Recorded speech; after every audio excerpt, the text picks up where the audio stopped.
Welcome to your source for research, innovation, news, insights, and commentary.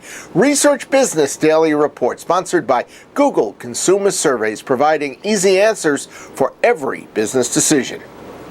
We hope you all had a wonderful July 4th holiday, whether it was for just a single day or perhaps much of the week. While we were away, the leading supermarket chain in Chicago, Jewel Osco, made big news, discontinuing its loyalty card program literally overnight. The stated reason by Jewel's owner, Cerberus Capital Management, which bought the chain and others back in March, is to provide everyday low prices to all shoppers, not just those with a card like yours truly. Although a recent Consumer Reports review of Jewel showed shoppers to be very dissatisfied with its pricing, and that's not big news around here in Chicago, it still struck me as a highly unusual business decision by Jewel Osco, considering the supposed wealth of individual consumer data that a loyalty card can provide. So I reached out to an expert, Jim Hurdle of Willard Bishop Consulting, to find out if Jewel's actions portend similar decisions from other chains, or is it just an outlier? You know, at first blush, Bob, it really did surprise me. But as I thought about it, I could understand perhaps a little bit more, just given Jewel's situation, being owned by a private equity firm and the history before that in terms of what SuperValue had been doing with their loyalty program. So the more I thought about it, the less surprised I actually was. Go into the ownership situation there and why this may be taking place from its perspective. Well, private equity firms are generally looking to hold on to a business 5 to 7 years at the very outside. And any investment they're going to make in the first couple of years, and there needs to be a very, very quick payback associated with it in order for them to realize on the back end when they want to become liquid, have their liquidity event, as they say, in order for them to get full value from that. I think they looked at the investment in technology and analytics folks and all of the attendant work that was going to have to be done, and just decided that the payback potential wasn't worth the financial risk they thought they were going to take. You know, Bob, I think what it really reflects is a lack of vision or strategy associated with the frequent shopper card program. Everybody thinks about it, as you said, from a consumer point of view, as though it's a discount card, and here are special discounts. And that's not to belittle or demean that. Certainly a piece of it from a shopper's point of view. But what I believe SuperValue had missed, and Jewel by extension, was the ability to analyze the data, the ability to develop merchandising and marketing programs that could be very tailored to specific shoppers and their particular needs. And what the decision really looks to me like is they never had that kind of strategic foundation built, that strategic vision created, and as a result, it was real easy for them to turn their back on it.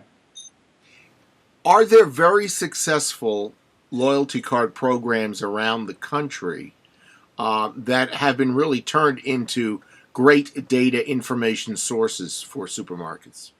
Absolutely. Kroger has a joint venture with a UK-based company called dunnhumby, and they will tell you, if you go back and look at their financial reports for the last 5 to 8 years, they will say that their superior performance is a direct result of the insights they've developed and acted upon as a result of that card program. Here in Chicago, Safeway has rolled out something called Just For You through their Dominick subsidiary. And that program is delivering tailored individual prices on items that grocery shoppers find most important to them. And that's another, really a hometown success story from my perspective.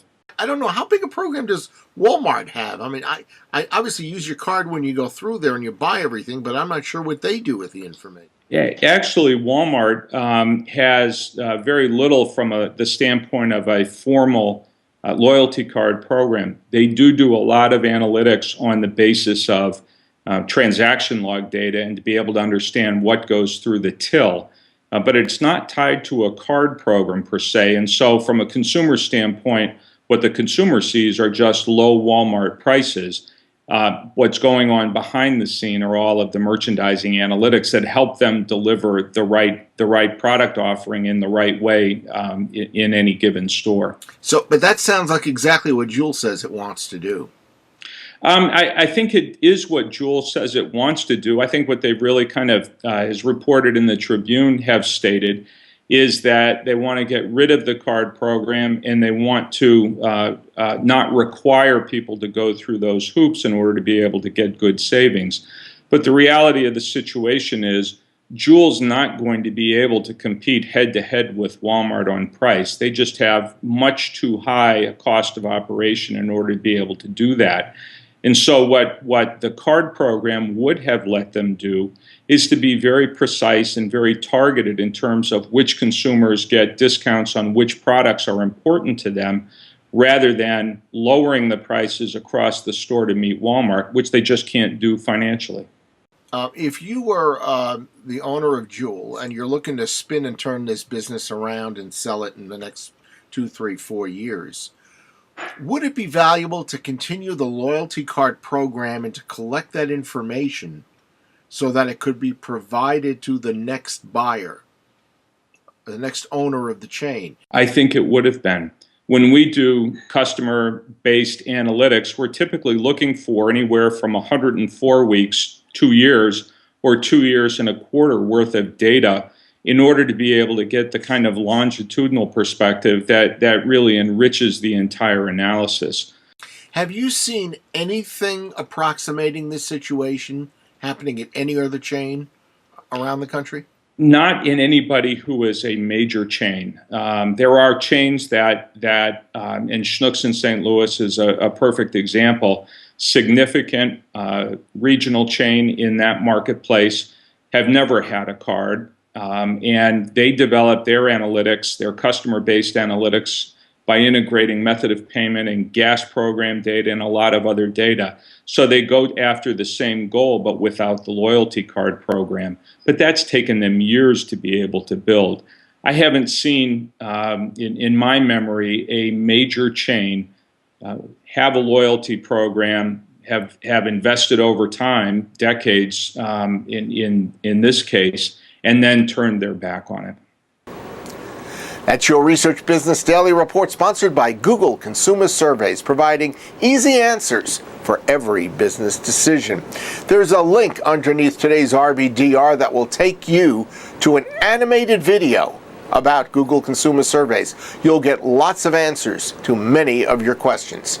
Have a great research day, and we'll see you tomorrow.